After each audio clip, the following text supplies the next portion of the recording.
को ज्यादा करना पड़ता है। देखिए हम बताते हैं, एक टीचर है, ये टीचर गवर्नमेंट टीचर है, गवर्नमेंट टीचर यानी सरकारी टीचर, और एक है प्राइवेट टीचर। ये नौकर वाले मेंटलिटी का है और ये क्या है, ये मालिक वाले मेंटलिटी का है, क्योंकि इसके ऊपर लोग बैठे हैं, इसके ऊपर कोई बैठा नहीं। तो जब सरकारी टीचर जाता है स्कूल में तो क्या मनाता है, हे भगवान विद्यार्थी कम से कम आए, पैसा तो बढ़ेगा नहीं।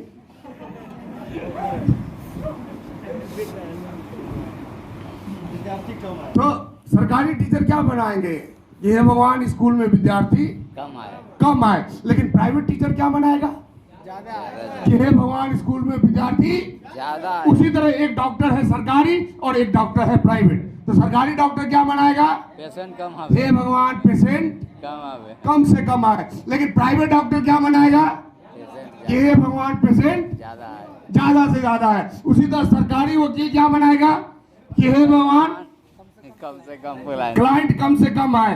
प्राइवेट वकील क्या बनाएगा, कि हे भगवान क्लाइंट ज्यादा है। क्यों, क्योंकि प्राइवेट क्या है, पैसा देने वाला मालिक है, और सरकारी क्या है, नौकर है। तो उसी तरह आरसी में भी दो तरह के लोग होते हैं, दो तरह के डिस्ट्रीब्यूटर होते हैं, एक नौकर वाला और दूसरा मालिक वाला। तो जो नौकर वाला होता है वो बोलेगा, हे भगवान कम से कम सेमिनार में जाना पड़े, हे भगवान कम से कम प्रोडक्ट खाना पड़े, हे भगवान कम से कम प्लान दिखाना पड़े। तो कम से कम का मतलब नौकर वाला आरसी वाला है।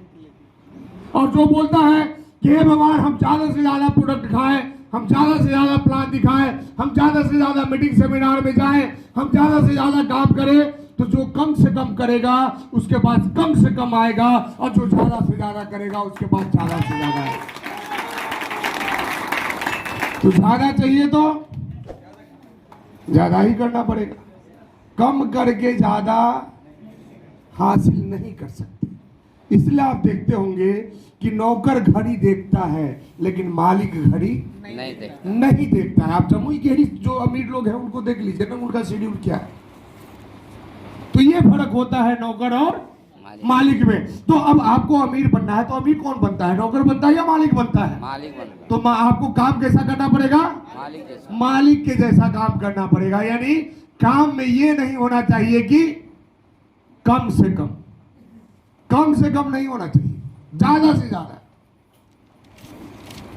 हम लोग कैसे चलते हैं, आज हमारा यहां पे मीटिंग है, कल हमारा मीटिंग बांका में है, परसों हमारा मीटिंग शेखपुरा में है, 15 तारीख को हम हाजीपुर में है, 16 तारीख को हमारा मीटिंग जामताड़ा में है, 17 तारीख को हमारा मीटिंग देवघर में है, 18 तारीख को हमारा मीटिंग चंदौली में है, 19 तारीख को बनारस में है, 20 को चुनार में है, 21 तारीख को रेणुकूट में है, 22 तारीख को बक्सर में है। तो ऐसे हम लोग चलते हैं। हम लोग इतना काम, तो हम काम कर रहे हैं। अब पटना से यहां आए तो 23 लाख की गाड़ी में बैठ के आए, यहां से बांका जाएंगे इसी गाड़ी में जाएंगे। हमको जामताड़ा जाना है, पटना से जनशताब्दी के एसी चेयर कार में सीट हमारा बुक है। तो हम आराम में हैं या आप आराम में हैं?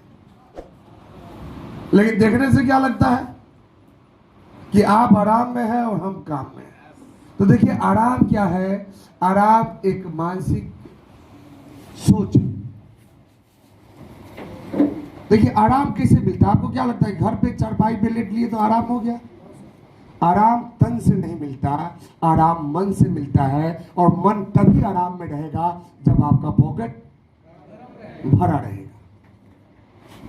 नहीं तो आज देख लीजिए, आज घर में बैठ बैठ के लोग शुगर को बुला दे रहे हैं।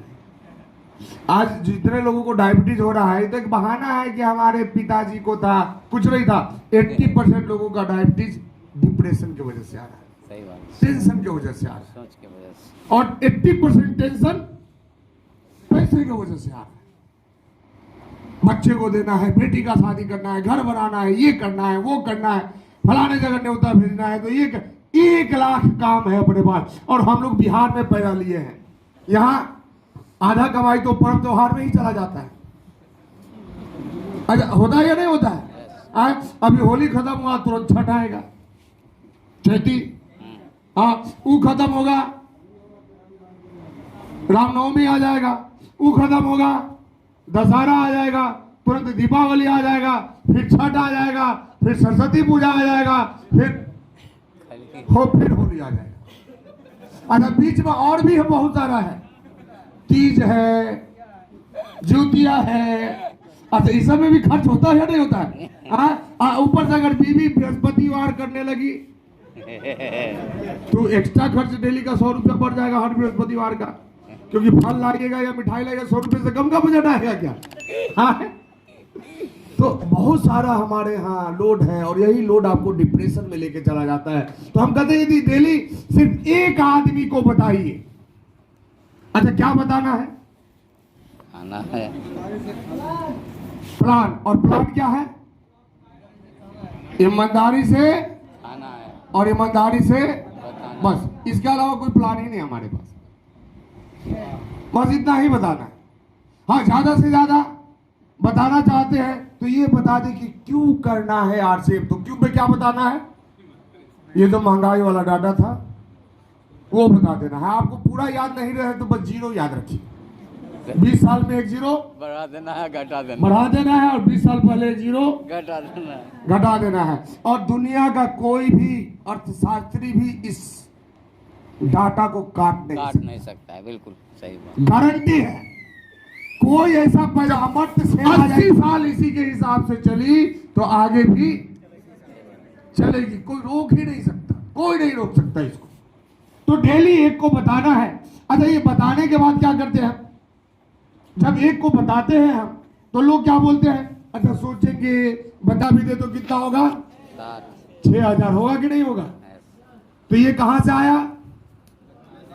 बताने से। और यदि आप ईमानदारी से प्रोडक्ट खाइए तो एक आदमी कितने का प्रोडक्ट खा सकता है हमको बताइए? गरीब से गरीब भी है तो कम से कम कितने का प्रोडक्ट खाएगा?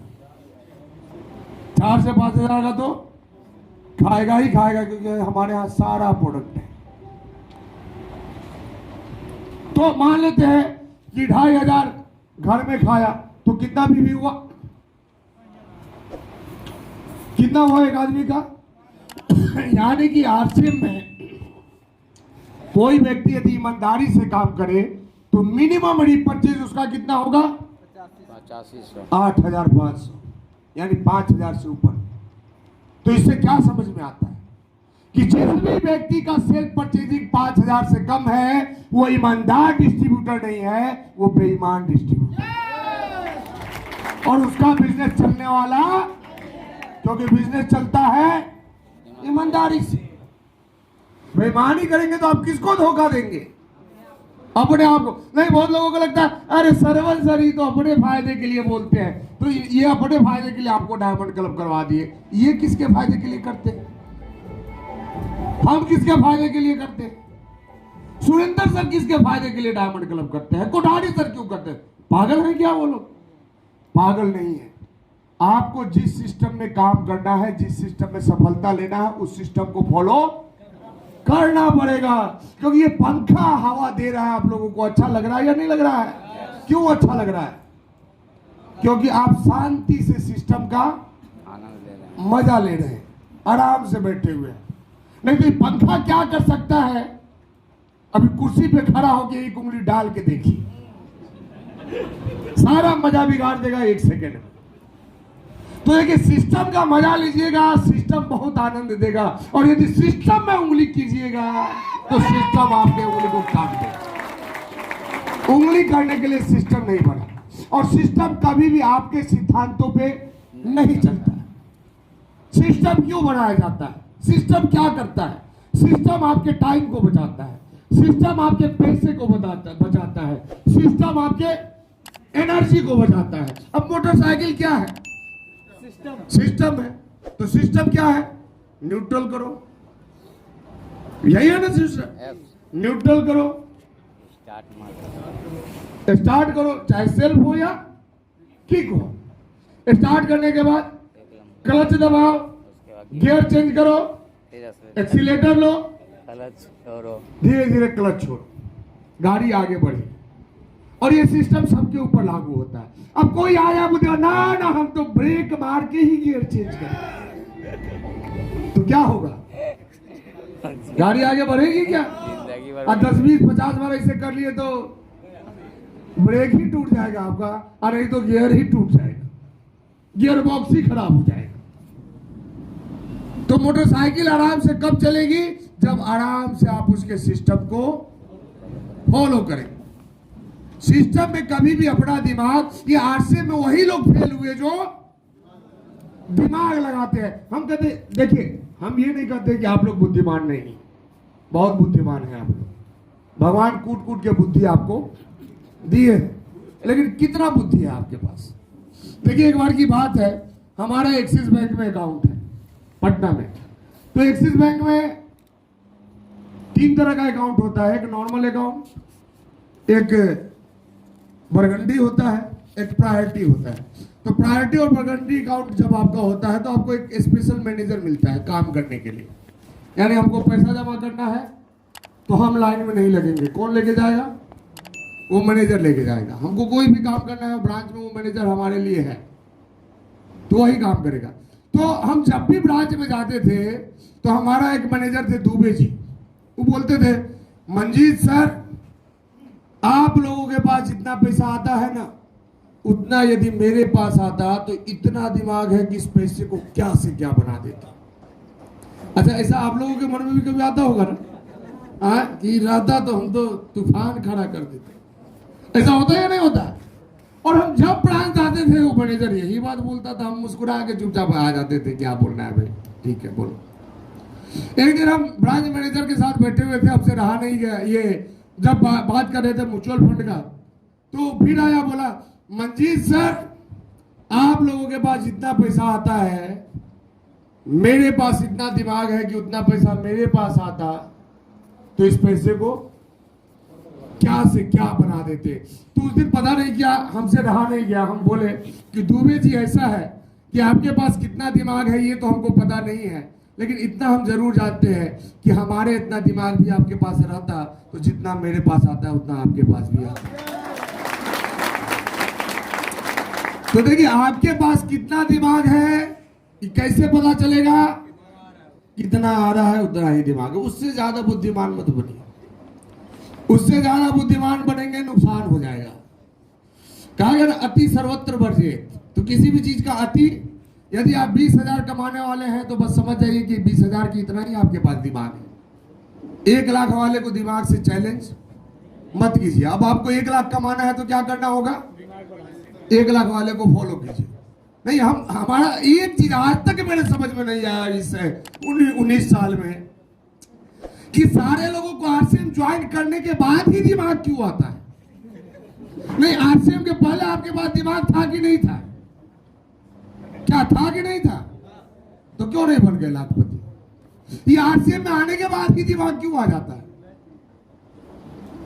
तो यहां बुद्धिमान बनने का जरूरत नहीं है। हम देखिए सिंपल सा, एक आदमी को डेली बताए 200 का खिलाए, हमारा 6,000 बीवी, ईमानदारी से हम अपना खाए 8,500 बीवी, और आप परचेज लिस्ट निकाल के देखिए तो 80% आदमी का 200 बीवी दिखता है, और 200 बीवी वाला पूरा महीना पासबुक लेके घूमते रहता है, मेरा आया क्या? क्या आ जाएगा 200 में? क्या चाहते हैं? 200 में कंपनी लिखवा दे क्या आपके नाम पे? तो 200 में रुपया कमाना है तो फिर आपके लिए वो क्वाइन नहीं है, जाके क्वाइन ज्वाइन कीजिए, वो 200 का 2 करोड़ बनाएगा। आरसीएम 200 का 2 करोड़ नहीं बनाएगा। यहाँ ईमानदारी से चलना होगा।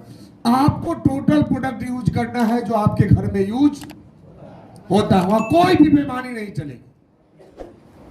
किसी भी प्रकार का कोई भी सवाल जवाब आपके पास नहीं होना चाहिए। बताइए, एक समोसा का दुकानदार दूसरे के दुकान में समोसा खाए, उसका समोसा कौन खाएगा? एक अपना होटल वाला दूसरे के होटल में खाना खाए, उसके होटल में खाना कौन खाएगा? कोई खाएगा क्या? तो आप अपना सामान छोड़ के जाते हैं रामलाल के यहाँ सामान खरीदने और पैसा खोजते हैं कि आरसीएम दे दे। ऐसा होने वाला है क्या? और आप रामलाल के यहाँ से खाएंगे तो आपका जो दोस्त है वो मूर्ख है क्या? क्यों? श्यामलाल के यहाँ से खाएगा, वो भी रामलाल के यहाँ ही जाएगा।